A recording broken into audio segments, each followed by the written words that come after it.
All right. Now, I think it's important as well. We're not really going to delve too much into this. I will put up on the handouts page a activity for you to do, which I highly encourage you to do.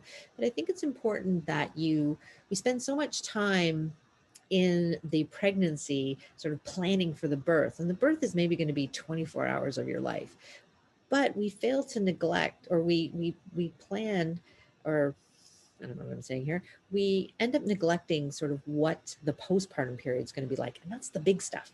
That's where this baby is now on the outside, and that's where it's all happening. And I think if you don't plan for that, if you don't plan ahead of that, if you're not thinking about the things that you should be thinking about, then that can oftentimes make it a very stressful situation. So it's important to make sure that you're looking at rest and sleep and how that's all going to happen. Where are you going to sleep? Have you thought about that? Where's baby going to sleep? Have you thought about that? How are you going to maximize your sleep? Have you thought about that? Just a few things here. Sleep when the baby sleeps, sleep in shifts. So you may not be able to sleep together, at least for the first couple of days, because baby's going to constantly want to be held. And that's normal and that's okay. So make sure that you are at least taking turns getting the rest that you need. Even just laying down for a little bit of time can be restful and energizing, as opposed to just actually sleeping if you can't do that. Getting outside and getting natural light, that can be very helpful in at least getting us to go to sleep, as opposed to tossing and turning. Getting help with household duties, stuff outside, somebody to mow the lawn, somebody to shovel the driveway, things like that, so that you can concentrate on resting and recovering. And of course, where baby's going to sleep. So it's important to make sure that you have baby next to you. The idea being that baby will be next to the birthing parent or the feeding parent specifically, at least for the first 6 months. Um, in the nighttime, yeah, so having the baby right there with you will make getting up in the night for feeding a lot easier. Consider also your guests. Are you going to be having guests? Have you thought about what the rules and regulations will be around having guests? So you definitely want to consider, and I would suggest this whether it's COVID or not, but you definitely don't want to be having multiple guests at any given point in time. You want to make sure that those people that are coming over are actually going to be helping you, as opposed to being just baby snugglers. We need helpers, not baby snugglers in the very beginning. But sometimes, we have people come over and now you're a hostess. Well, again, you just had a human exit your body. You don't have to be hostess. What you have to do is actually rest and recover and feed this baby while other people are looking after you.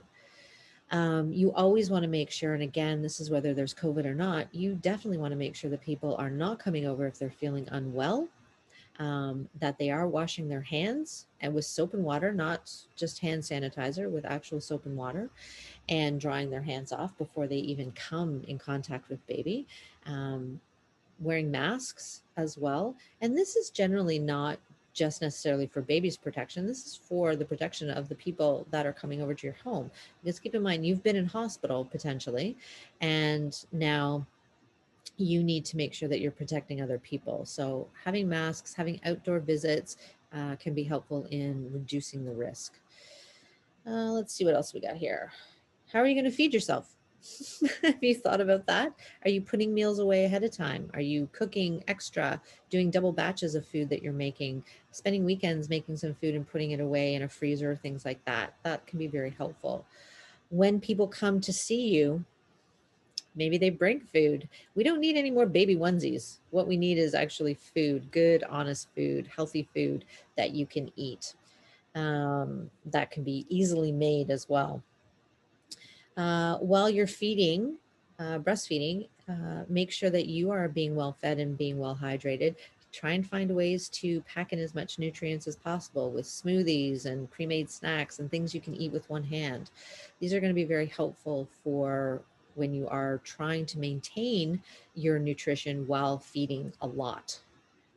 Who's going to do the laundry? Who's going to do the cleaning and whatnot?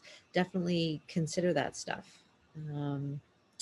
Back to food for a second, I just realized I didn't mention, how is grocery shopping going to get done? Maybe you're going to have a service do the grocery, like Instacart or things like that.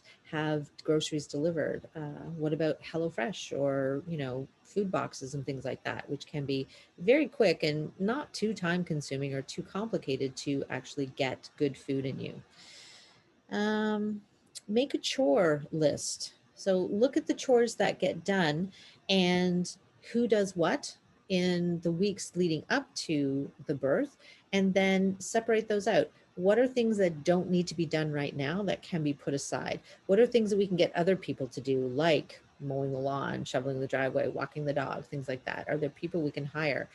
And then what are things that really need to be done, paying the bills, doing laundry and whatnot, and make sure that they get done, because you have to remember that right now, if you're, two people in a family, one of those people, now that you've added a third person, one of those people is going to be kind of out of commission for a little while. So all that other stuff still needs to get done. Make sure that it's getting done. And then don't neglect your relationship. Okay. It's very important to make sure that you are um, looking at your relationship. Will probably kind of drift away for a little bit, but then it will come back together, and that's okay, right? Um, Always make sure that you're on the same page. Always make sure that you're having those open, honest conversations with one another, about where everybody is in the process.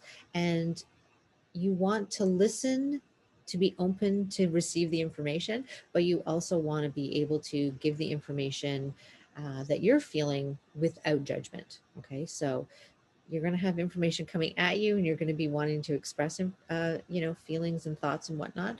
So just everybody do it without judgment. Okay, and again, have these open conversations about what, open, honest, and respectful conversations with one another about what your wants and needs are, and how you, what role you feel each of you plays in this family now. Okay, so make sure that you are doing that. Make sure that you are planning ahead for your postpartum.